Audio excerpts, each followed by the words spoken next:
One, does the Logan Act appear, and it was referenced in this, and one is the Foreign Agents Act, the FARA Act, appear. And when that appears, it tells me they really don't have anything, only because we've only had 2 people prosecuted on the Logan Act. John Kerry, all of August and September, met with the Iranian foreign ambassador in Paris, and he admitted that he was discussing the Iran deal, which was antithetical to the efforts of the present administration. Nobody called that a Logan violation, or at least seriously did. And we have all sorts of the swamp in Washington. Everybody's dealing with foreign agents. I mean, they're representative governments. Christopher Steele was not a U.S. citizen. He was a foreign British subject, and he was supplying data to the Hillary Clinton campaign for money, and he was seeding it throughout the government. Nobody talked about the agents there.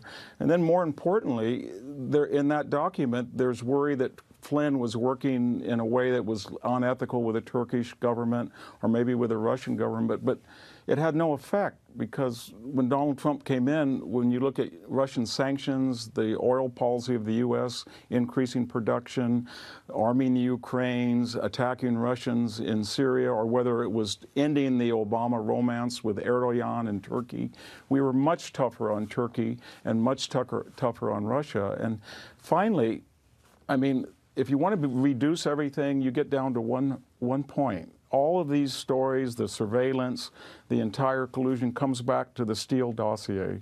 And that was the source of the FISA warrants that was used, in part at least, to collate testimony with surveillance. And we know now that although they said it was a bought document, no one ever told the FISA court judges that it was paid for by Hillary Clinton. Nobody ever told them that Christopher Steele, the author of that dossier, had been let go as unreliable. Nobody ever told the FISA court judges that the news accounts they presented to those courts were circular and were based on the dossier itself. And so that was kind of a poison tree, and a lot of these people have said things in numerous testimonies, not knowing that that would be collated with a surveillance, and then we get into the unmasking. So it's, and then finally, and this is finally, 25 people in the DOJ or FBI have been reassigned, chose to be retired, or were fired in association to this entire mess. Nobody's talking about it. I can't think of any time in U.S. history with the 2 top intelligence agencies, the head of those agencies, Jim Clapper and John Brennan, not only had lied under oath to a congressional committee, admitted they lied under oath, and had entire exemption.